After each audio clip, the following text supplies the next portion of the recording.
voilà la suite. Et là, c'est un cours que j'ai mis en ligne. C'est sur Facebook, tout le monde peut avoir accès. Donc là, on va essayer d'aller un peu vite. Là, je vous ai montré l'interface. Donc là, je vais vous apporter un peu quelques notions. Voilà, c'est toujours théorique, hein. Voilà, c'est pas encore la phase pratique, mais il est souvent bien de savoir. Donc, pour l'interface, vous connaissez déjà. Donc, on va voir comment paramétrer le logiciel PVGIS pour tout projet.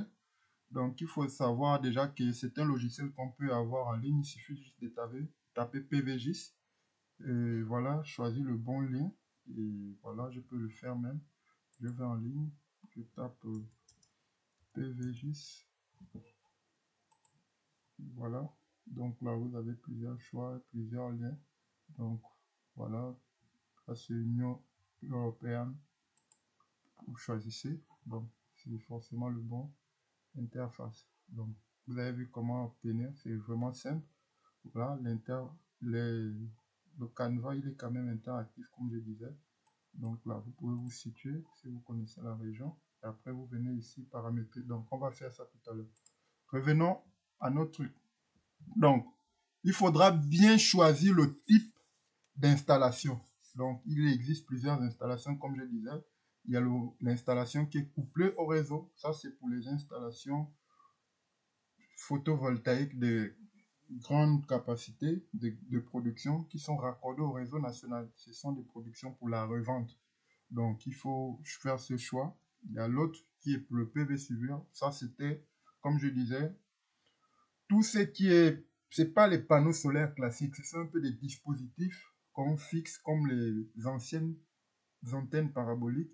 Maintenant, ils ont à l'intérieur un module qu'on appelle le tracker. Donc, ce tracker-là permet de suivre la course du soleil, quoi. Donc, c'est ce dispositif-là. Donc, ils sont souvent aussi fixés sur des panneaux solaires. Bon, à l'extrémité des différents dispositifs d'installation des panneaux solaires en hauteur sur les centrales agrivoltaïques qui permettent de couvrir et apporter de l'ombre à certaines plantes dans certaines régions. Donc là, il y a aussi le hors réseau. Ça, on avait vu, c'était pour le système d'autoconsommation. Donc, ça permet de préserver l'énergie solaire dans certaines maisons avec des batteries. Donc, pour bien le dimensionner, il faut choisir le hors réseau. Après, on a d'autres choix comme les données mensuelles, quotidiennes, horaires et annuelles. Bon, je ne crois pas que le travail que vous serez amené va vous permettre d'aller là-bas, mais il est important juste de savoir ça à titre informatif. Donc, sélectionnez la région. Bon, voilà, la carte, elle est interactive. Mais vous pouvez aussi connaître les coordonnées GPS du lieu. Ça rend ça plus simple, quoi. Donc, si vous ne connaissez pas les coordonnées GPS, vous pouvez aller sur Google Maps. Et puis, voilà, vous déterminez la région. Et puis, vous faites un clic droit sur l'interface avec votre ordinateur. Et ça vous donne les coordonnées. Vous sélectionnez. Si vous voulez aussi, vous pouvez aller sur Géoportail. Donc, Géoportail. Géoportail. Géoportail, c'est aussi un logiciel de cartographie gratuit. Donc là, je tape par exemple une adresse.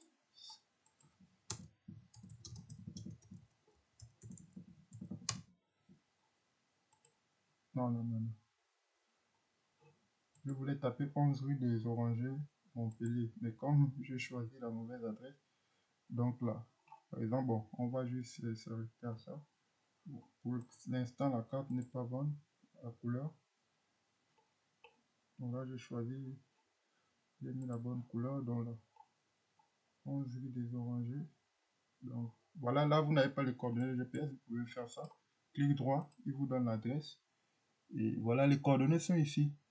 Donc, vous cliquez ici, contrôle, vous venez sur Géoportail, ici à l'intérieur, vous cliquez, vous collez, et vous revenez sur Géoportail, vous prenez la longitude, vous copiez, vous venez ici, vous mettez, c'est aussi simple que ça, CTRL V, et puis vous appuyez, allez, donc là, il va aller se positionner.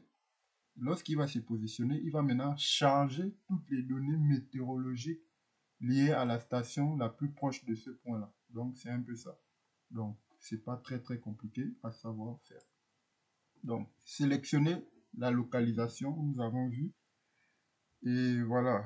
La base de données de la radiation solaire se fait, voilà. Là, comme je disais, le logiciel prend en compte l'ensoleillement par rapport à la localisation grâce à 4 bases de données différentes sur le rayonnement solaire. Donc, PVGIS SARA 2, c'est la dernière, concerne les données de 2005 à 2020. Mais vous avez d'autres bases de données, URMETSAT, et voilà d'autres trucs que j'ai oublié, d'autres bases de données qui n'existent même plus. Donc, c'est bien là, vous venez vérifier ici la base de données. Si là, on est par exemple, on choisit couplé au réseau, la base de données, elle est ici. Donc, voilà, SARA 2, SARA et PVGIS ERAT 5.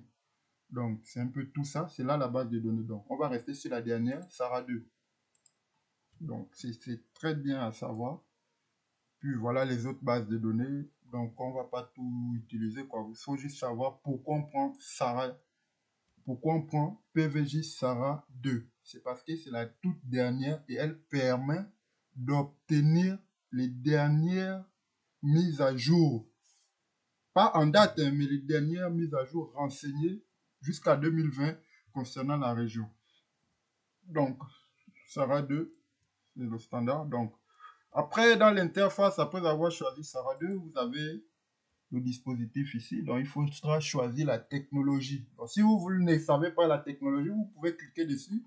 Il y a un lien dont il vous renseigne un peu les différentes technologies. Vous avez le silicium cristallin. Vous avez les modules à couche mince, silicium, d'indium et de cadmium. Donc, plusieurs modules de panneaux solaires. Donc, vous avez les modules à couche mince du tellure de cadmium. Bon, ça, ce sont un peu des panneaux particuliers, mais les plus classiques sont des cellules en silicium cristallin. Il existe 2 types, les monocristallins et les polycristallins. L'un a un meilleur rendement que l'autre. Donc, vous pouvez lire tout ça. Voilà, ce qui est bien, c'est interactif. Donc, c'est là, quoi. Donc, revenons à notre cours. Donc, il s'agit des panneaux solaires les plus fréquents, le cristallin silicium. Donc, c'est un peu ça. Vous avez d'autres types comme le CIS et le CDTE. Donc, le tellure de cadmium ont un rendement intéressant et sont abordables, mais ils sont très très chers. Donc, ils ont aussi renseigné qu'il y a un module inconnu de panneaux. Donc, il peut y avoir des panneaux que vous ne connaissez pas la technologie. Donc, vous choisissez inconnu. Maintenant, si... Bon, je ne sais pas comment il va faire pour savoir ce que vous avez choisi, mais s'il est autre que cela, quoi. Donc, vous n'avez pas d'autre choix. Mais bon, pour l'instant, nous, on va laisser ça comme ça sur cristallin. Donc, on revient au cours. Et voilà, donc, définir la puissance crête de l'installation. Comme je disais, certaines personnes, pour leur projet, préfèrent venir mettre ici, par exemple, il veut dimensionner, il sait qu'il va installer, par exemple, une petite installation, il va mettre 9 kilowatts crête.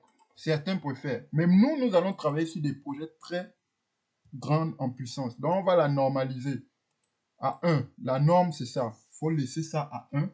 Et voilà, il ne faut pas trop vous en faire, quoi.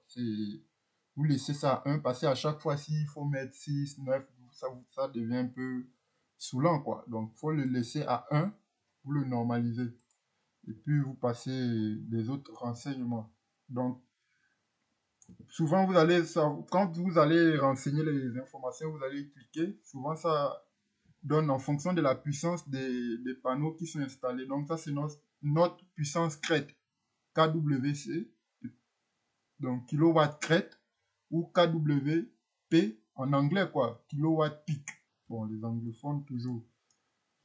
Donc, il faut maintenant définir les pertes estimées du système de 0 à 100%.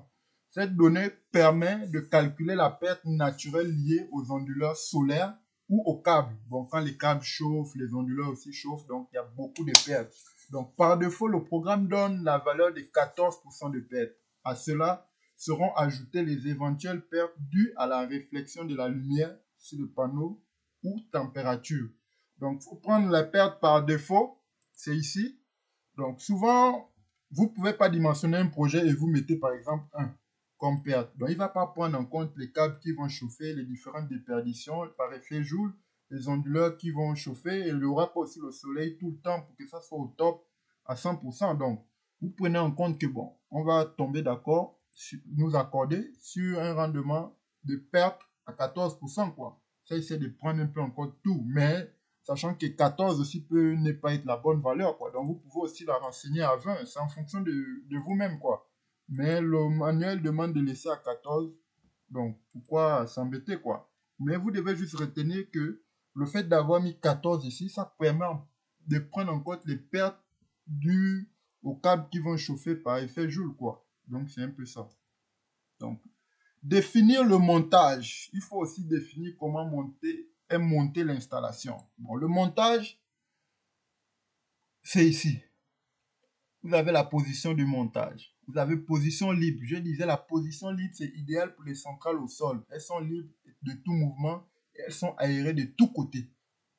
À gauche, à droite, il y a vraiment la ventilation. Mais pour des projets en toiture, vous venez ici, c'est marqué, vous choisissez sur toit intégré au bâtiment. Vous voyez un peu? Donc, ici, c'est l'inclinaison. Il faut choisir l'inclinaison. Pour un bâtiment existant, l'inclinaison est déjà donnée. Donc, ce sera l'inclinaison des différents pans nord et sud de la toiture ou est et ouest en fonction de son orientation de la toiture. Donc, vous tracez la parallèle par rapport aux différents pans et vous mesurez l'angle, quoi. Donc, souvent, c'est dans les documents de construction du bâtiment. Ils sont souvent donnés en pourcentage, mais pour les rendre en degrés, vous allez sur Internet et vous convertissez pourcentage en degrés. C'est tellement simple. Donc, l'azimut, c'est lui qui embête souvent les gens. Donc, souvent, je définissais l'azimut comme étant l'angle formé par la direction du panneau solaire et le sud. Donc, cette définition, ça ne veut souvent rien dire, mais il faut c'est plus idéal de comprendre de façon visuelle ce que je suis en train de dire. C'est-à-dire, on est sur une toiture existante. L'idéal, c'est que ça soit plein sud. Là, son azimut, ce sera 0. Mais si on n'est pas plein sud, le bâtiment est déjà existant. Donc, l'azimut, on va d'abord tracer la droite qui montre la direction du sud.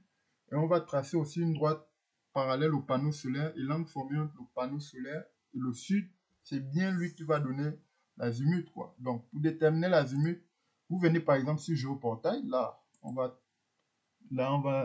La carte elle est un peu interactive. On vient ici, voilà, là où il y a mesure. Vous voyez un peu. Mesurer la distance, mesurer la surface, tout et tout. Mesurer azimut. Je clique dessus. Voilà par exemple mon bâtiment. Là, il est orienté un peu nord-est et ici, il est orienté sud-est. Vous voyez un peu. Donc, pour déterminer l'azimut, notre bâtiment, on va faire ça. On trace la parallèle parce que les panneaux vont suivre ça. Il nous donne cette valeur-là. Et nous, on va prendre cette valeur-là. On va faire cette valeur-là.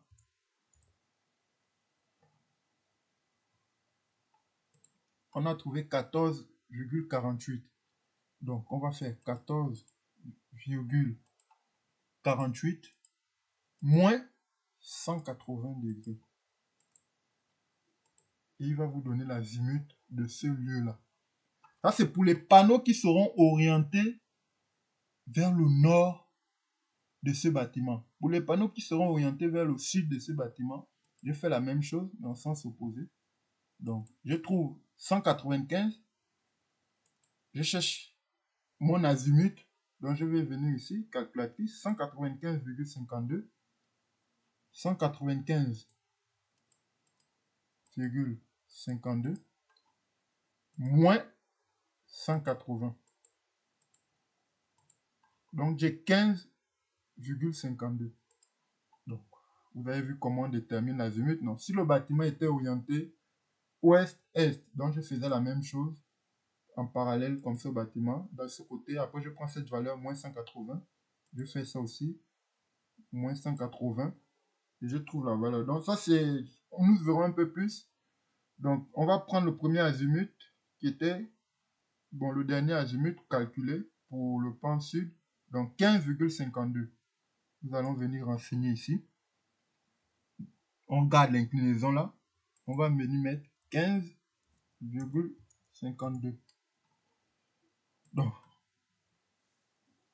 là, j'ai déjà renseigné l'ensemble des données. Je peux déjà calculer pour le couple couplé au réseau. Je peux calculer Et là, je lance. Mais ici, vous pouvez cocher le prix de l'électricité. Bon, dans les bureaux d'études, on n'utilise pas ça pour déterminer le prix de l'électricité. Vous voyez un peu. Donc, je peux déjà calculer. Et voilà, il va me donner ça comme résultat. Voilà l'ensemble des données ici. Donc, ça, c'est les coordonnées GPS ici. C'est l'horizon qui est calculé ici. Ici, normalement, il détermine un peu l'ombrage de ma région. Donc, voilà ce qui nous intéresse ici. Le résultat le plus important ici, c'est le productible annuel qui se mesure en kWh. Donc, on sait que cette région-là, elle est ensoleillée. Et l'ensoleillement, il est de 1236 kWh. Donc, c'est un peu cette valeur-là qui nous permet de savoir les différentes régions. Donc, en fonction des 12 régions de France, que nous soyons dans la Bretagne, la Normandie, les Hauts-de-France ou bien le Grand Est, l'île de France ou bien les autres, on va descendre par exemple l'Occitanie, voilà un peu l'Auvergne, Centre-Rhône et tout ça là, les Alpes et tout, Marseille là-bas. Donc, toutes ces régions-là, nous n'avons pas le même ensoleillement.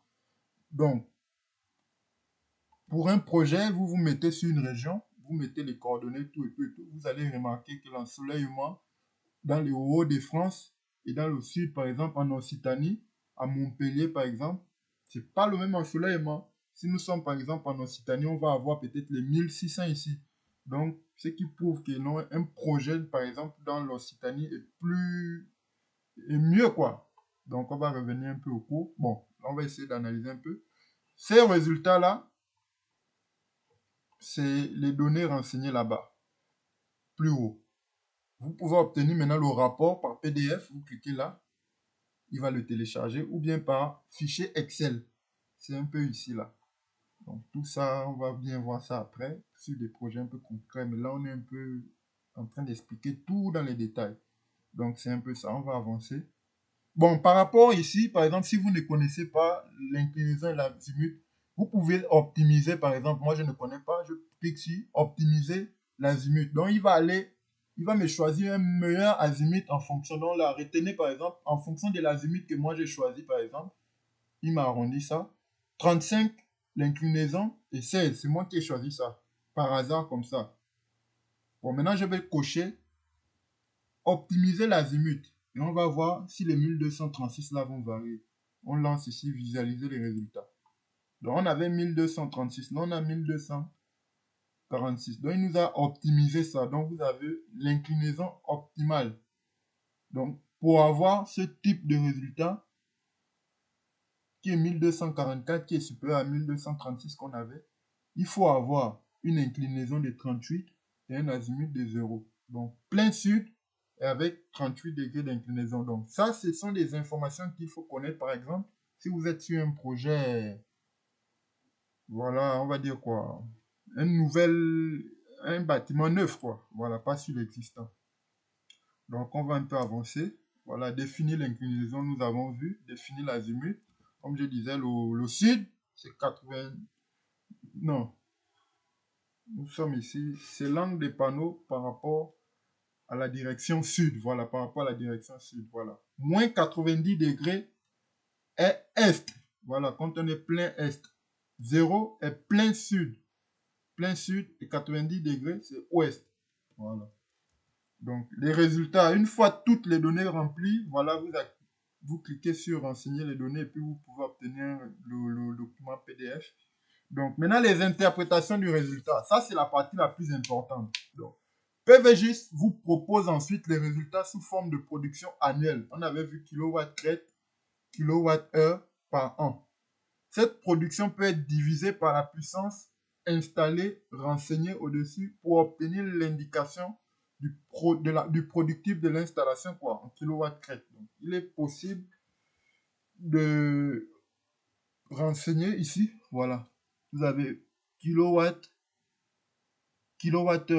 par kilowatts-crête, quoi. Vu qu'on a normalisé ici à 1, donc 1 kilowatt-crête ou kilowatt-pic, à cause de ça ici, on n'a pas kilowattheure par kilowatt, parce qu'on a normalisé à 1, mais sinon c'est ça le résultat. Donc, voilà un peu. Bon, tout à l'heure on a un peu sauté, j'avais pris un exemple ici, pour faire le lien entre un projet PVGIS et géoportail, quoi. Ce qui permet de déterminer facilement les azimuts, quoi. Bon, on va bien voir ça plus en détail avec des vidéos un peu plus courtes et plus précises, quoi. Mais voilà, au moins vous savez déjà comment on utilise le logiciel PVGIS, comment on fait pour déterminer l'azimut lorsqu'on est en France. Maintenant, pour d'autres pays, dans d'autres régions du monde, on verra, parce que Géoportail, il est juste adapté au pays qu'on appelle la France. C'est pas pour tous les autres pays. Donc, voilà un peu les différentes régions. Bon, le cours, il est un peu long. Mais on va un peu ici, là. La règle pour l'azimut, vous allez retenir. Donc, je vais sur Géoportail. Je choisis. Je vais sur Géoportail. Je choisis l'onglet outils. Je prends mesurer l'azimut. Si mon bâtiment est orienté là, je mesure l'azimut. Je fais ça. J'oriente plein nord.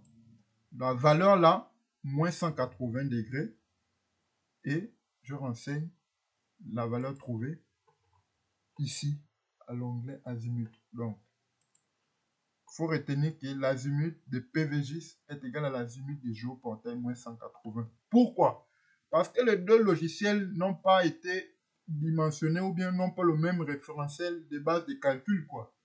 Donc, je ne pourrais pas vous dire pourquoi, mais c'est ce qui marche, en fait. Et les gens ont comparé à d'autres résultats. Mais il y a un document, je ne sais pas où je l'ai rangé, mais je pourrais le partager. Mais au fait, je n'ai pas le document explicatif devant moi.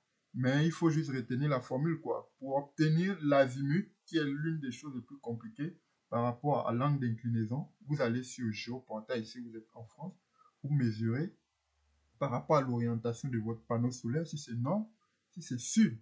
La valeur trouvée, vous faites moins 180 degrés et ce que vous trouvez, c'est ce qui est l'azimut sur PVGIS.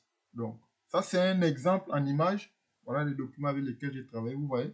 Là, il détermine l'azimut au sud-ouest. Donc, il trouve 208,73. C'est sur Géoportail, l'interface là. Donc, valeur de l'azimut Géoportail, 209, on arrondit. Donc, azimut PVGIS, c'est 209 moins 180 degrés égale à 29 degrés. Ce sera toujours comme ça. Retenez ça comme ça. Donc, nous sommes à la fin de cette vidéo. Elle est un peu longue, mais il fallait expliquer un peu beaucoup de trucs. J'espère que, voilà, là, vous savez maintenant pourquoi on utilise Sarah 2 au lieu de Sarah tout court. Vous savez aussi pourquoi on choisit couplé au réseau et pas les autres. Voilà. Donc, vous savez aussi pourquoi il faut choisir PV suivant et pourquoi hors réseau. Vous savez maintenant le type de matériaux qu'il faut utiliser pour nos panneaux solaires. Il faut lire la fiche technique. Tout est renseigné. Ici, il faut normaliser, prendre en compte les pertes. Vous pouvez augmenter jusqu'à 20 ou bien choisir la valeur de 14 comme donné par le, le fournisseur du logiciel lui-même. Donc, on a vu comment déterminer les inclinaisons. Vous mesurez l'inclinaison de votre toiture. Et l'azimut qui se définit comme étant l'angle. Bon, on va un peu lire ce que même ils écrivent ici. C'est l'angle des panneaux photovoltaïques par rapport à la direction du sud. Bon, souvent ça veut rien dire cette phrase-là, mais il faut juste comprendre à quoi sert l'azimut et comment le déterminer. Donc, nous avons vu que l'azimut, on le détermine simplement à l'aide de Géoportail. Je viens dans l'onglet outils, mesurer l'azimut, je fais et je prends la valeur. Donc, c'est ainsi que notre petite vidéo, celle qui semblait être petite, mais finalement elle est très très longue. Je m'assurerai maintenant quand on va rentrer dans la phase pratique de faire pour chacun des cas ici, couplé au réseau, PV suivant hors réseau. On va faire des vidéos de moins de 5 minutes, quoi, aller vite. Et je pense que vous serez maintenant prêt et entièrement autonome pour PVGIS. Donc, c'est ce qu'on fait là, c'est pas à négliger, quoi. Il faut pas dire c'est très long. Il faut juste comprendre. Si vous avez compris, vous n'aurez même plus besoin d'aide pour vous renseigner, quoi. Donc, c'est un peu ça la base, quoi. Je ne veux pas venir ici, mettre les données, tout jouer au savant et tout, non. Là, moi, j'ai pris tout le temps. J'ai même rédigé un cours que j'ai mis sur la page d'Exotechnologie sur Facebook, un cours en accès libre. Voilà, pour tous ceux qui veulent bien se renseigner, vous pouvez encore avoir accès. Hein. Voilà, vous allez sur Facebook et voilà, c'est Exotechnologie, c'est une page. Et voilà, vous aurez le cours.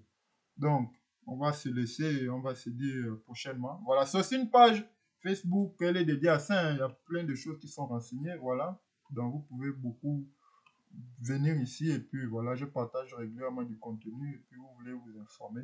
Donc, vous ne perdez rien à vous abonner ici. Et voilà, c'est qu'ici, il y aura du contenu un peu partout sur les deux pages. Sur la page Facebook du bureau d'études et sur la chaîne YouTube. Donc, on se dit à la prochaine vidéo qui sera maintenant la phase pratique. Et là-bas, on n'aura plus besoin de prendre suffisamment de temps vu que tout est déjà expliqué. Merci.